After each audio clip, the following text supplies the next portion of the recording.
Welcome back. If you are just joining us, you are watching part 2 of tonight's 3-part show. We just finished part 1 where we both did a tasting of 1792 full proof bourbon. Full proof as in 125 proof.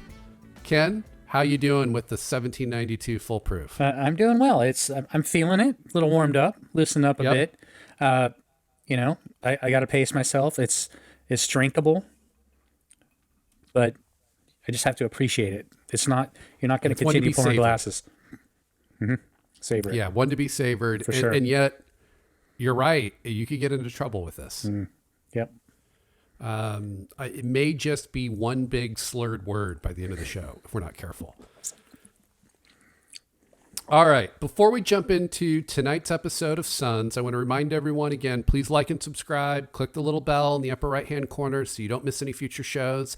And then be sure to leave us your questions and comments in the comment section below. Or you can also email your question to us at ask@bourbonbros, that's BROS.TV. And if your question doesn't suck, we may answer it on a future show. And as Ken likes to say, even if it sucks, we may choose one.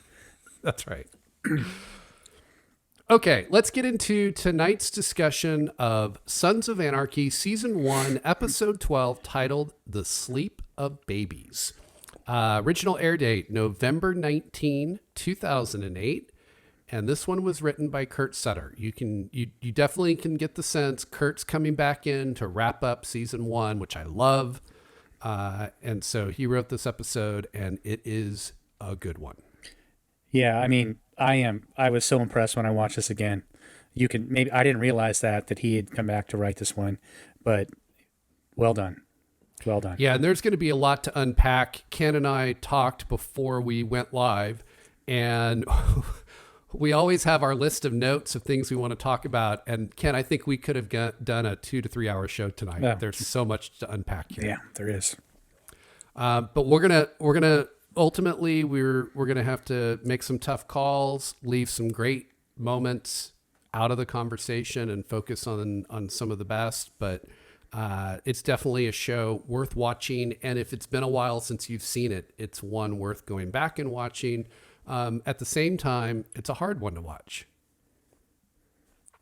So with that, let's cover the synopsis, and then we'll dig into some main storylines and get into some of those favorite moments. In terms of the synopsis, Abel's finally healthy enough to return home. Wendy discovers that Jax and Tara have hooked up and puts 2 and 2 together to realize that Gemma is now using her to create a wedge between Jax and Tara.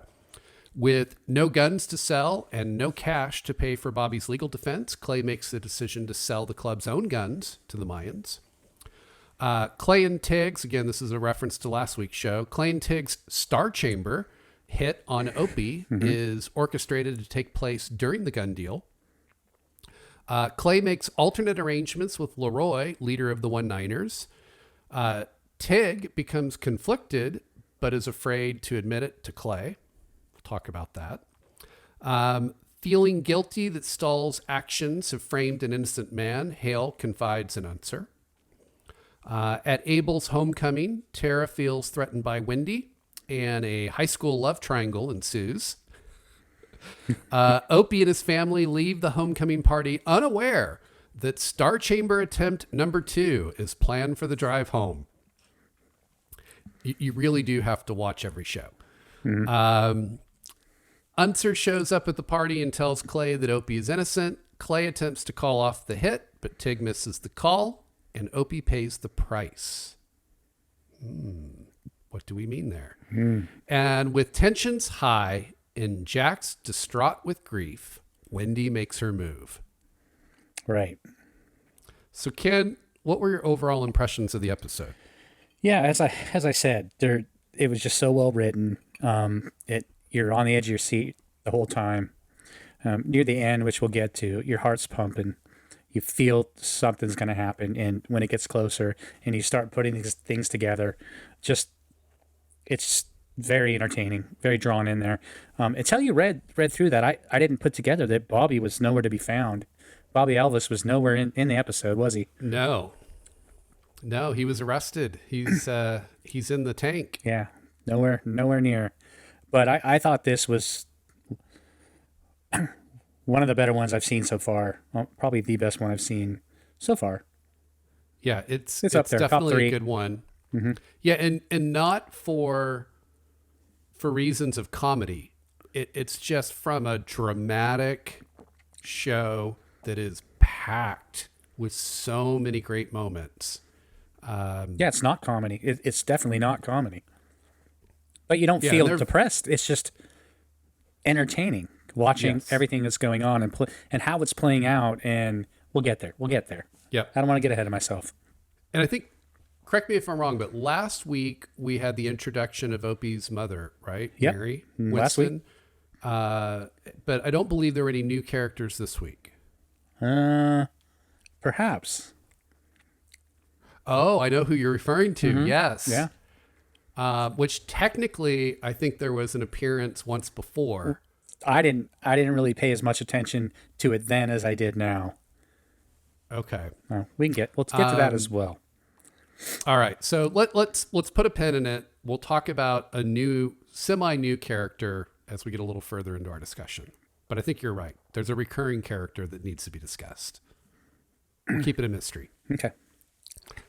All right, let's cover the main storylines and make sure you keep me honest here in case there's anything I miss. But at a high level, kind of the main storylines for the episode is Abel coming home. Clay and Tig planning the hit on Opie is centralized to this episode. Sam Crow needing money to fund Bobby's defense. Sam Crow's decision to sell guns to the Mayans or their guns. And then Clay attempting to double cross Alvarez in that gun sale. Mm-hmm. And then kind of the ongoing storylines that play a fairly major role in this episode is Stahl continuing to pursue Sam Crow and continuing the things that she put in motion last episode where she set up Opie as a rat. Mm-hmm. You have the ongoing issue of Jax and Tara and their relationship, and then Gemma trying to do everything she can to drive a wedge between Jax and Tara. Yeah. And then with last episode, you've now added Wendy into the mix as well. Yeah, that about covers it. All right. So let's get into the episode and dig into some of the key moments. I'm going to let you kick things off. Where do you want to start? Well, for me, it'd have to be right at the cold open, from the beginning with the down to the soundtrack that they use in this episode. They use it again at the close, but the Forever Young by Audrey Mae, the Forest Rangers. Mm-hmm. It's just well done. It opens up and they're panning from character to character and where they're at and what they're doing, and to me, they're focusing in on family, and what things are important. They show Jax in bed with Tara, waking up. They show Gemma and Clay. Gemma's talking to the bird, and if you recall, Clay says, sometimes I think you love that bird more than me," and Gemma says, "Sometimes I do." Which is very honest about a relationship. Sure. And it cuts over to Opie and his family and the kids in bed, and they're waking up, on the morning, maybe a weekend morning perhaps. And then it even pans over to Tig and Bobby and Juice, and they're at the club, right? Teller Motors, and they have found their entertainment for the evening. Let's leave it at that. Yes. Companion. But just the way it was done, to me, I felt like it was kind of heartfelt, and it was kind of, hey, this is what's important. Family's important. Yeah, I certainly don't want to diminish the incredible work that Kurt Sutter does as a whole on the show, but I have to say, he just knocks it out of the park with his openings and closings. The way he opens an episode and closes an episode is just genius. Yeah, totally agreed. And obviously the title of the episode is The Sleep of Babies. And so the episode opens and closes with sleep. Mm-hmm. It does. right? So it ties in. And there's both a poetic and metaphoric aspect to what you see in that opening and what you see in the closing and what's transpired over the course of the episode. Yeah. Just well done. I don't think I mentioned Piney. Piney in his opening. What a great scene. Just a great way to break up what was essentially up until this point a very tender.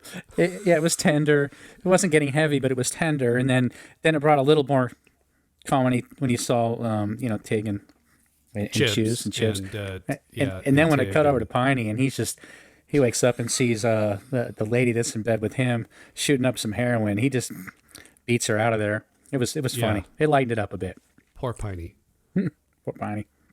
And then I think it wraps up really with Wendy and Abel, and kind of gearing up for Abel's release. Yeah. Yeah, great opening. Just well done. Yep, absolutely. So, And did you have any other thoughts on that topic? no, I was going to shift gears and kind of move into really what sets up the entire episode, which is when the club is in church. Yeah, you got to do that. Very important. Yes. And help me out here because there's a lot to be covered here. But Sure. Overall, what you've basically got is Clay is explaining to the club that they don't have any guns to sell, right? Because they're still waiting on shipments from the Irish. They basically don't have any money. And they can't afford to pay Bobby's attorney. And so they need money and they need it fast. Right. Now this is setting up the scenario. Yes. But there's a carryover from the prior episode where Tig and Clay decide that they have to take Opie out because he's a rat. That's right. So Yep. this is Clay pulling the strings and setting the foundation to what needs to occur to make that happen. That's right. That's right. So you have Clay needing to raise money for Bobby, and you're right. The scenario that he creates to get that money is also a setup to create an opportunity for Tig to kill Opie. And so what Clay comes up with is the club has their own guns for protection. And those guns are for them. It is for them to be able to protect themselves. Their stock. Yeah. It's their stock. And Clay is advocating that they sell those guns. I talked to Alvarez. The Mayans want guns, they want them right away. We ain't got nothing to sell. Irish don't start shipping until next month. We pull our security surplus, we sell them those. Wait a minute. I thought we didn't sell that surplus. We don't.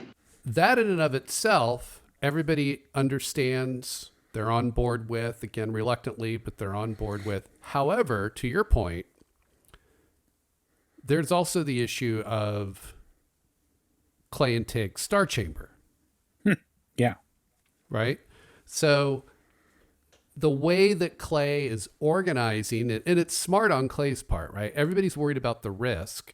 And so Clay says we're going to do it smart. We can do this smart. We set up 2 locations in Oakland, right? We pick up the money from one, we drop off the guns at the other. This way, even if the feds are watching us, they never see guns for money. And then as part of that, he organizes it so that Tig and Opie go to one drop and Clay and Jax go to the other. And Clay and Tig have obviously conspired, and Tig is planning to take out Opie. That's the plan. And make it look like Casualty of the battle. That's right. Casualty of the battle. So it will look like a Mayan has taken him out, or as we'll soon learn a little bit later without giving too much away, the Niners take him out. Well, yeah. Right. So it will look like an accident, Right.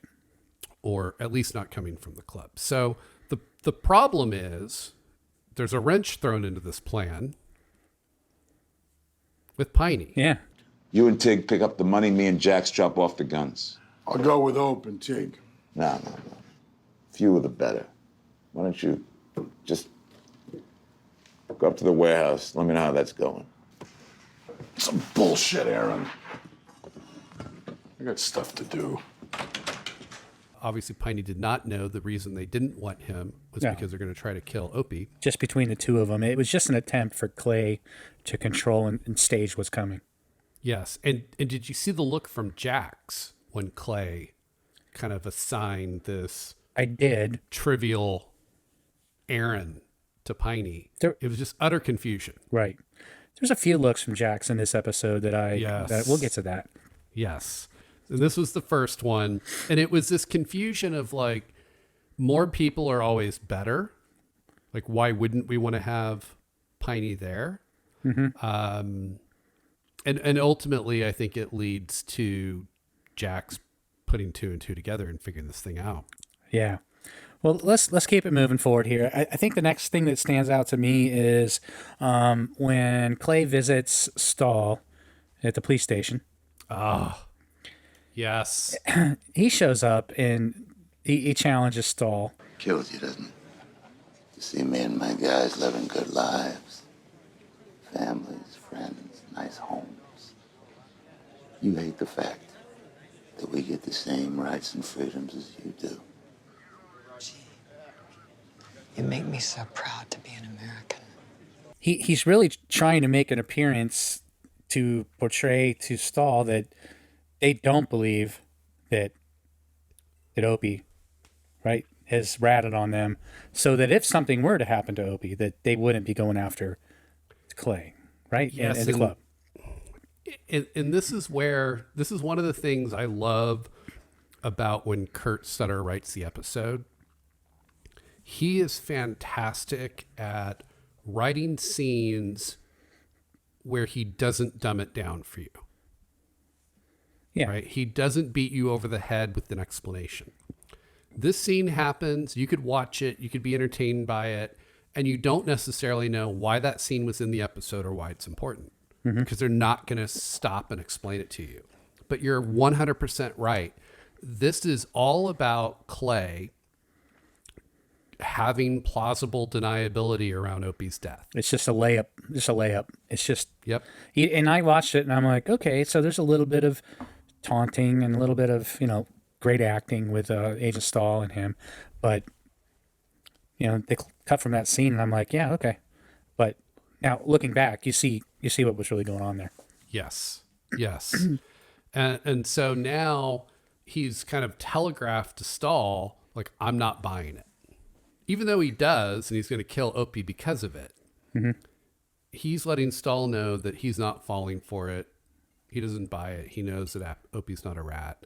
And now when Opie turns up dead, they're not going to think Clay's involved. Right. Just thought it stood out as me looking back as a notable scene. Yep. I agree. It's an important one. And it shows you that Clay, like, this is all premeditated. Lots of chess playing going on there throughout Yes. this episode. Just well written. All right, Ken, I can't wait any longer. All right. Where are you going? Let's introduce our new recurring character. All right. Let's see.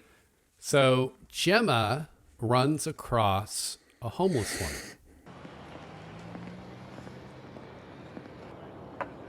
You really doing this for your kids? Yes, ma'am. Got 2 boys. Uncle Sam cut off my 8th. Again.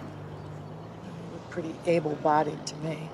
Yeah, and so they have a little conversation, and you're right. Gemma ultimately gives her money and says, I'm hoping this is ultimately really going to go to your kids and not into your arm. And as Gemma starts to walk away, the homeless woman makes a comment.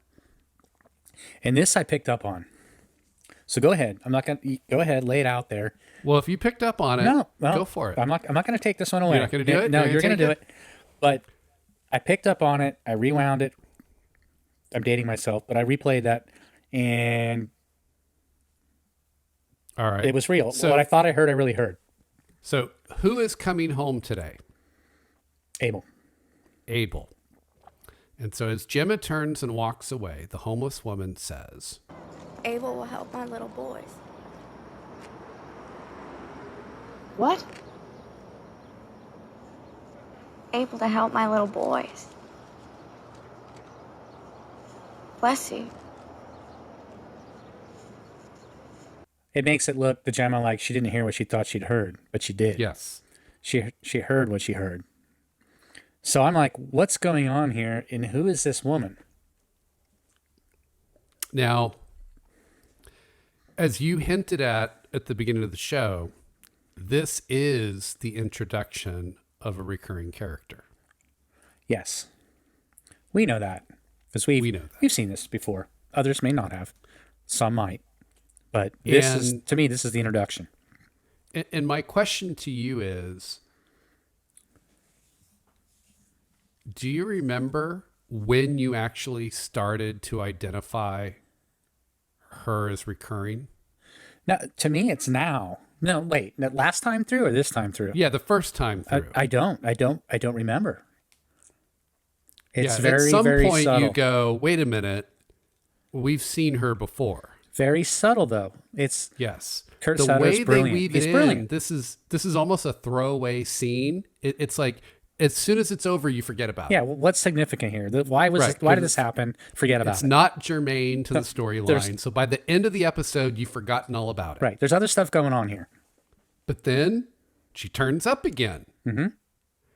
And we're going to slow play this the way Kurt did.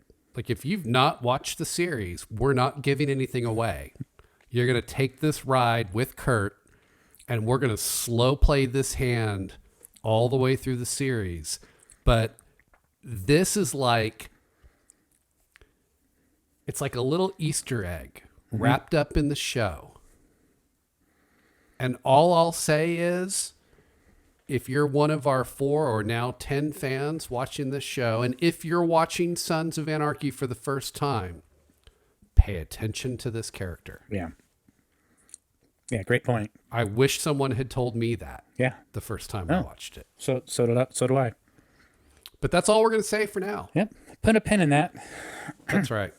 So let's move on to, I think one of the key storylines of this episode, which is we're going to sell guns to the Mayans. Right. Right? The reluctant sale. But Clay has even more up his sleeve. Yeah. So take us through it. Yeah. Ken. Well, Clay decides he needs to meet up with Leroy and the 19ers and have a discussion about helping to squash the deal that he's just created, which threw me at first. Yes. Yeah. So he's like, It threw Tig too. It threw Tig, which is great because you don't expect that from him. But he meets with Leroy and he tells him, What's giving you worry? It was Alvarez. Told him I'd sell him some guns. You're selling to the Mayans. That's why you and me are talking. and Leroy was kind of like, what? And he's like, yeah, but that's why I'm here. We're here to talk. It's not going to happen. This is where the deal is going to go down. I need you to help me squash this deal. You need to be at both sites. Here's the addresses. I'm going to take out Alvarez. You can take out the rest. You can have the guns.